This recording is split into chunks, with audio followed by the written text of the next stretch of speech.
This meeting is being recorded.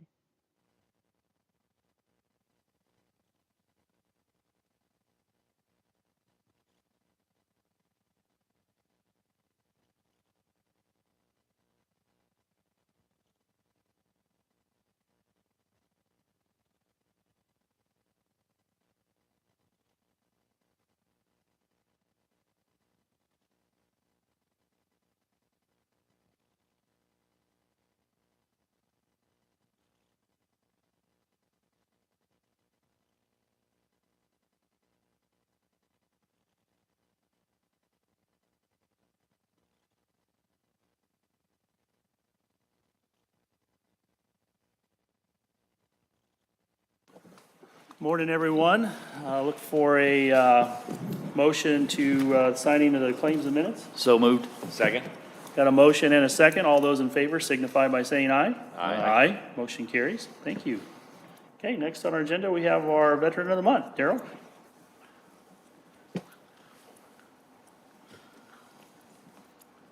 Good morning. Good morning. Morning, all.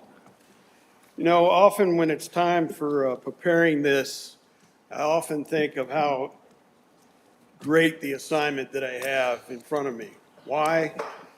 Is that I get the opportunity to meet veterans that I have never met before. I get to see a little story of what they did, how they started, and I also get to be educated at the same time. And you'll see when I present this next veteran's bio that there's a lot of places that she went to that I wasn't exactly sure, you know, where is this place? What did you do there? What was the biggest draw? So with you, like you to take the trip that I take often down the path as I present this month's Commissioner's selection for Veteran of the Month. Jana Stoley is born in Warsaw, September 11th, 1951. Okay, see, jumps out to you. What goes through your thoughts there? We just got through with that. Happy birthday, belated anyway. Syracuse, Indiana, to Robert and Helena Adair. She graduated as part of the first class of Wawasee High School in June of 1969.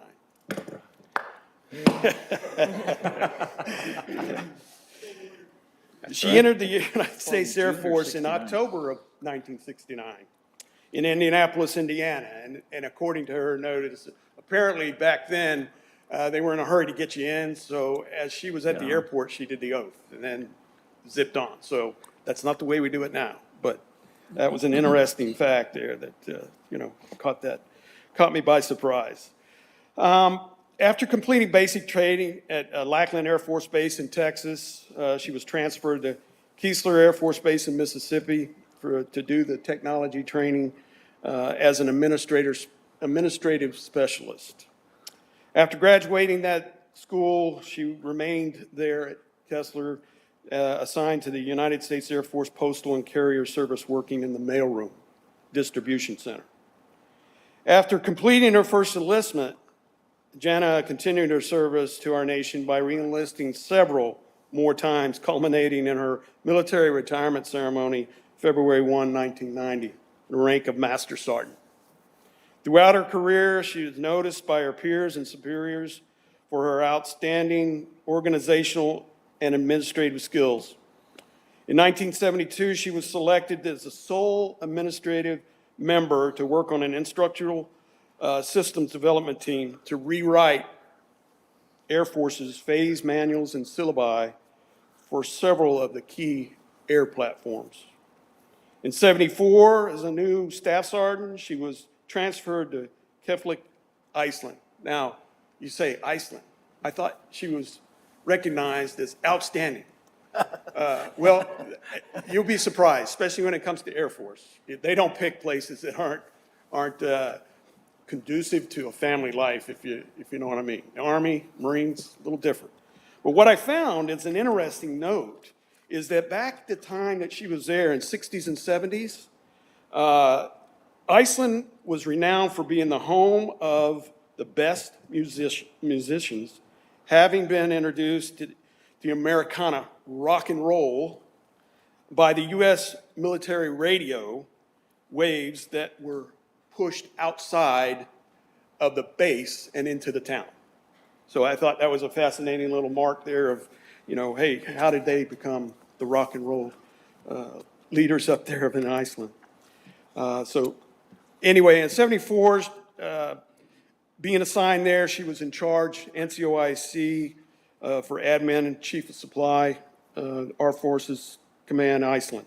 In 80, she was selected to the rank of technical sergeant. Now that's, to me, technical sergeant in the Air Force is where you really start to separate yourself from the individuals. You're a careerist. You're starting to become that. You're not just going to come in and do your time for a little bit. So that was a big step. And again, Iceland was only 1 year. So she was, and then got selected for the NCO Academy in Tyndall Air Force Base in Florida. And Florida is going to be a common theme with her throughout. She keeps bouncing back and forth. So she didn't really have a bad assignment location for the most part. Besides, this NCO Academy was 12 miles from east of Panama City, Florida. So, I mean, yeah, I got you.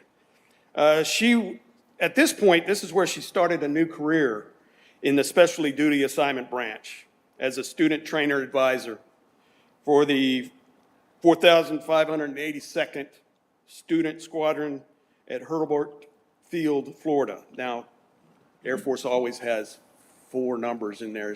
They always make it difficult for the unit citation or the unit identification. But nonetheless, an important role in the Air Force training the E6s, I should say the sergeants and the staff sergeants, leading up to her career of being a professional military education professional, teaching subjects in leadership and management, communicative skills, drill and ceremonies.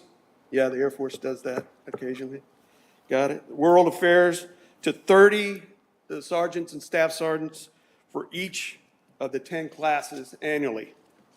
Her culminating duty assignment was being selected as the first female commandant of the 23rd Air Force NCO Leadership School.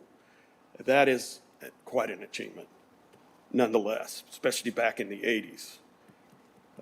In 1988 was her greatest achievement, though through all her duty assignments, she was able to earn 2 Associate Applied Science degrees from the Community College of Air Force Administrative Management and Instructor Technology, and pursued a Bachelor's of Applied Science in Resource Management from Troy State while still in the service. After her retirement, she remained in Florida to complete her BAS degree and earn a master's in business administration from Troy State.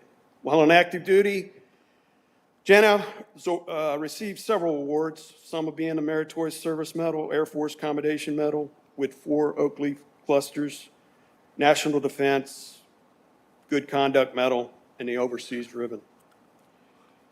In October of 2013, Jenna returned to Indiana to her home in Wabi, depends on how you pronounce that, what part of the Indiana you're from, that she bought in 2007, so she was planning for her retirement way back then.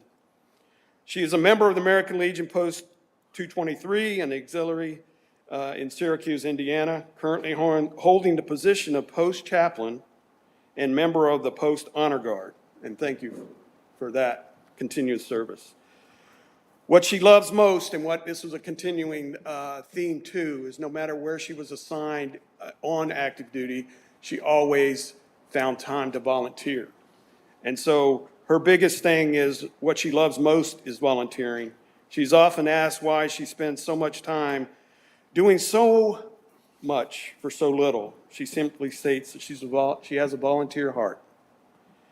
For her, there is no greater joy than doing for those who can't do for themselves. I want to introduce and welcome our Veteran of the Month, Jenna Teller.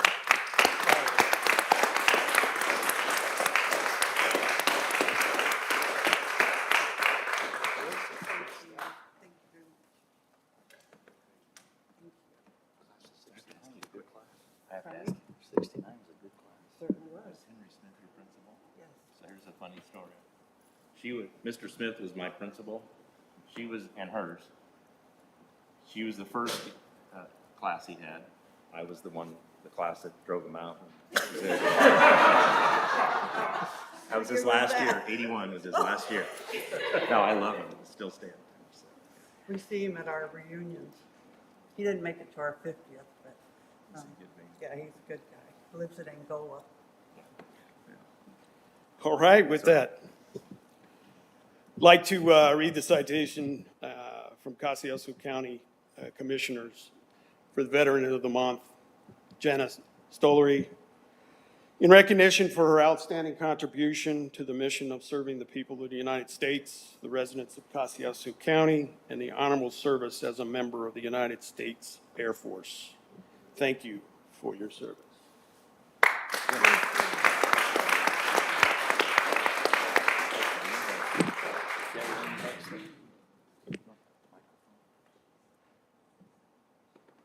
Oh, goodness gracious.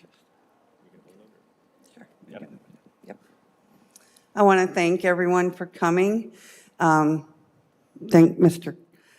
McDowell. Our service officer at the American Legion is Chris Longenbaugh, and he's the one that said, I think I want to put you in for this, this recognition. So I wasn't real keen on it, but it's an honor, and I'm very thankful to be here and to be back home. Thank you.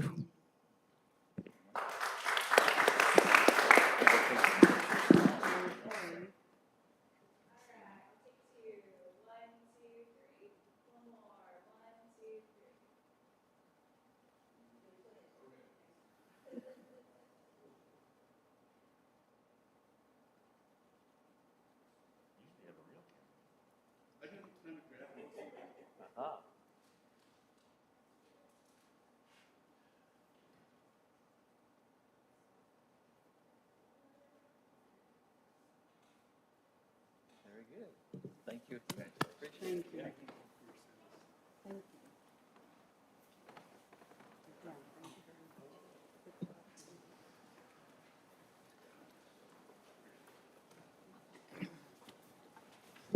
Hey, Brad. Class of 69 trumps you, Mr. Smith. The Alpha and the Omega. Next on our agenda this morning is Kosciuszko County Wood Carvers. If you want to come up to the mic. Come on up, Mr. Julian.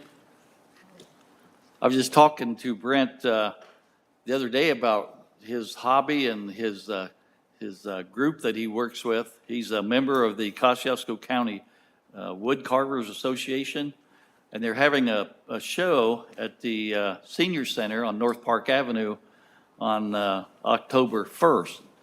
And he showed me some of his carvings, and I said, you need to share that with the community.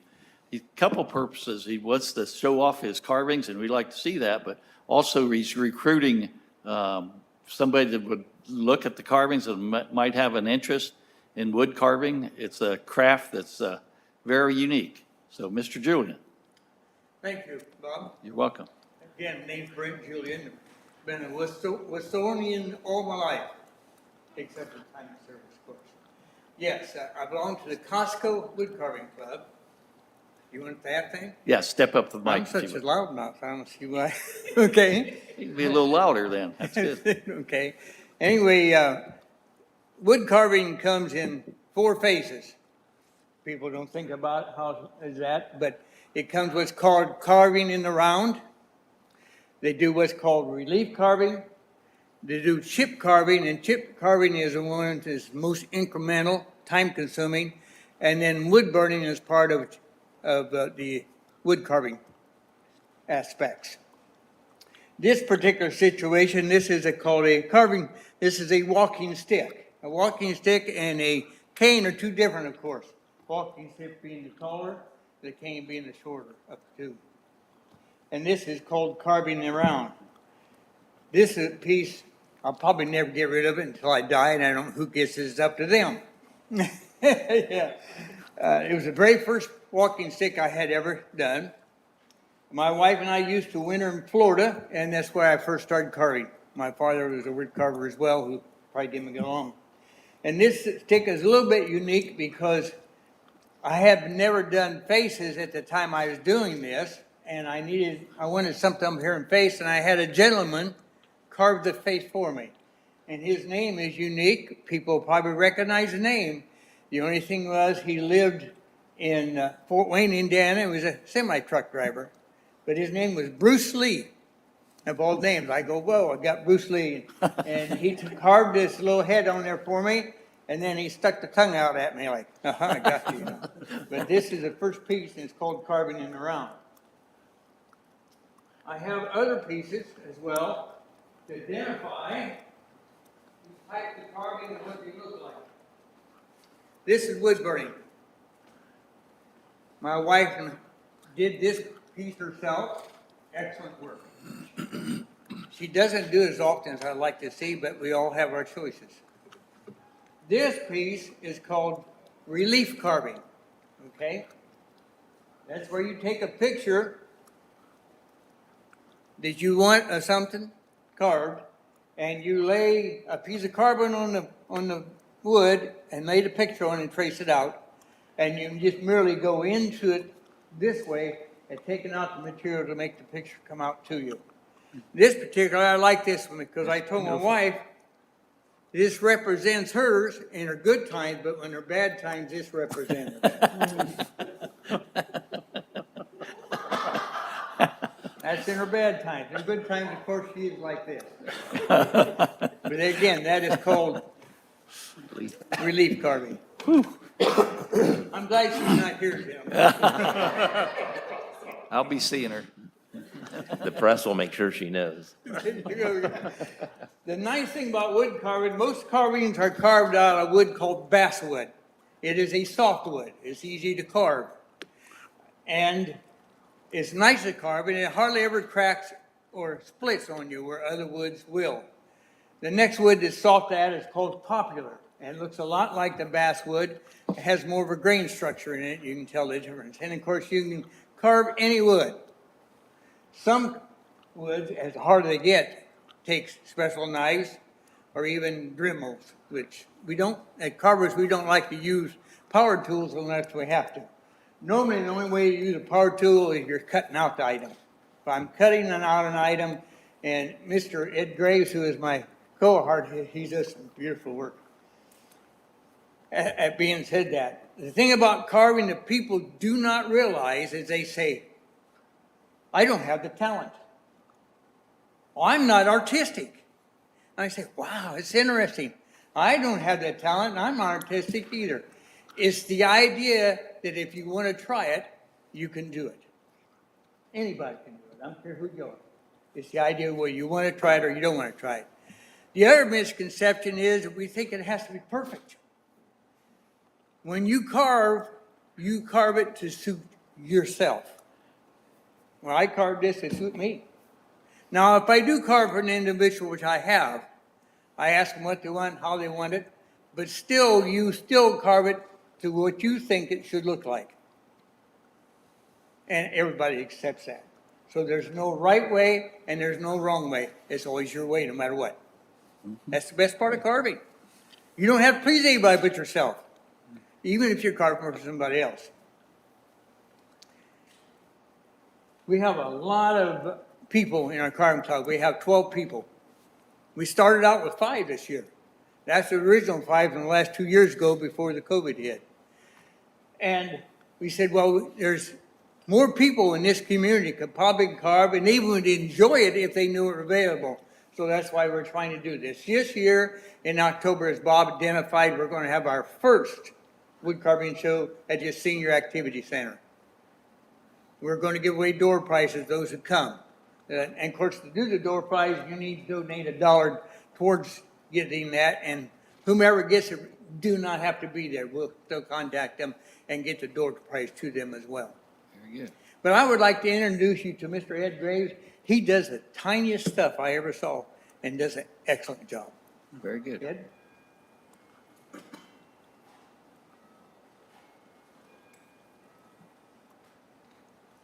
always see that stuff happen, but I never knew who does it.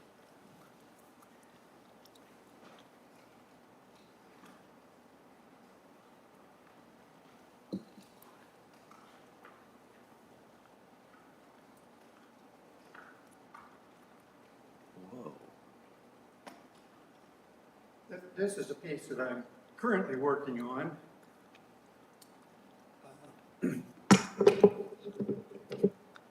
I don't know how the best way to display these are. I could pass them around.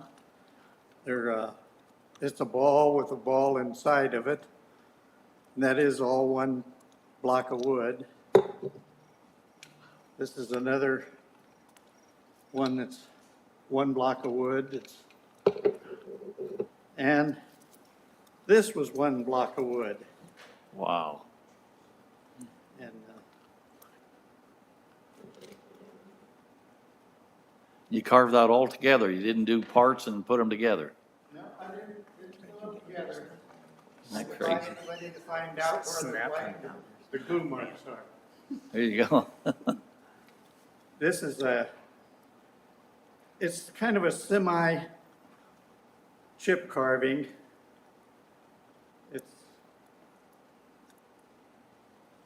I can set these up later back there on the table and you can have a better look at them. This again, this is an example of chip carving. That's beautiful. And That's then two, you're talking is that two about- pieces of wood there? That's Pardon? 2 pieces of wood? This No, one No, here? the cross, the one you have on your left hand. Oh, no, that's one piece of wood just stained different. Oh, okay. Like I say, how'd you get two colors like that? Yeah, okay. I just stained the center Okay. part of it. And this is carving in the round. Once in a cute. while. The easy part about carving is it's not like artwork where you have to start out painting something from scratch. You just take a block of wood and just get rid of everything that don't belong there. That's easy enough.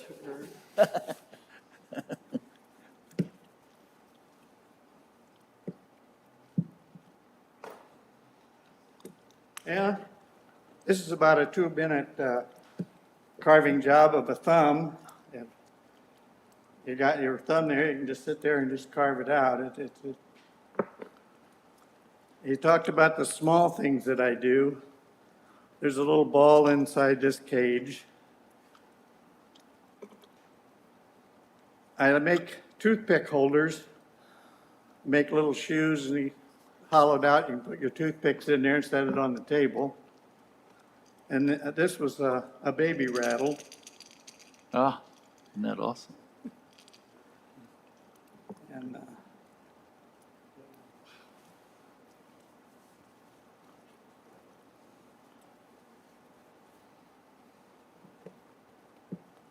this is also a necessity in every carving bag. Everybody needs at least a few of these. As long as you don't bring out stitches, you're okay. I still have all of them so far. There you go. This was my name tag that I usually wear. You'll notice it's got my name on there. It says Ed, and then there's 2 little graves underneath it. My last name is Graves. So it's a visual name tag. There you go. Well, thank you. We appreciate you bringing this stuff in and letting us know about the wood carving locally. A lot of this stuff has gone by the wayside. Young kids aren't involved with a lot of this type of thing. Even we're not involved with that type of thing, but appreciate you doing that. This is unique. It's awe-striking. Well, And, it's an old art. It's been around. I learned from my grandfather. He gave me my first pocket knife, and I started with the pocket knife, and now I've got a table full of all kinds of knives, of which I only used maybe 1 or 2. Yeah. The others are just there for show, but There you go. Well, thank you, Ed. We appreciate you bringing that into us. We Yes. want to promote that October 1st from 10 a.m. to 2 p.m. at the Senior Center on North Park Avenue. So if you know anybody might be interested, that's the day, date, and time. So thank you, Brent, for bringing this stuff in, letting us see what you're doing there at the Wood Carvers. It's really cool. Yeah.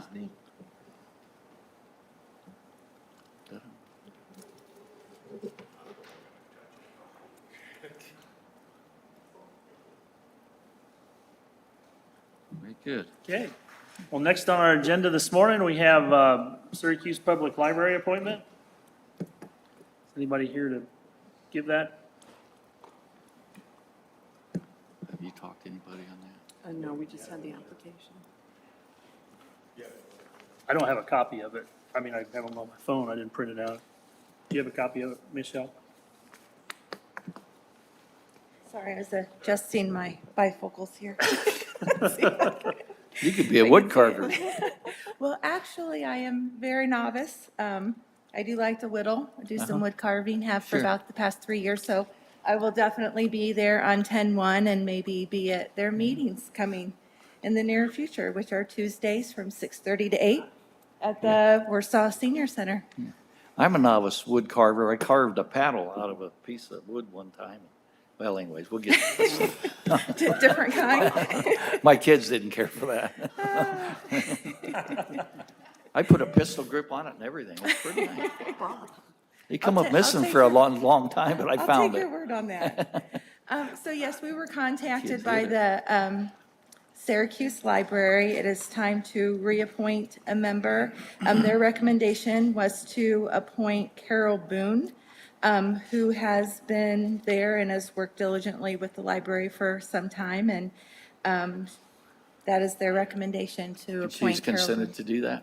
I'm sorry? She's consented? Absolutely, yes, she Okay, has. Very good. I make a motion, we accept their recommendation. Second. Got a motion and a second. All those in favor signify by saying aye. Aye. Aye. Motion carries. Thank you. Bob wasn't ready, so we're down to County Assessor. Susan? Susan, got a bid opening this morning?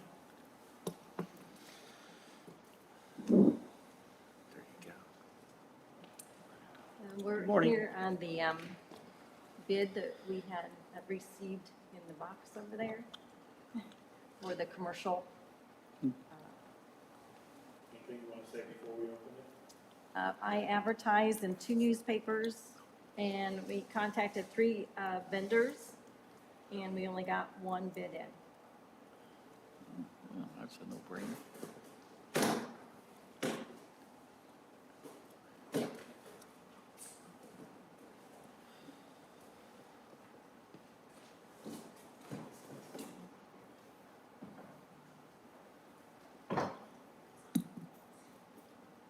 Bid is from Lexor, LE Action Water.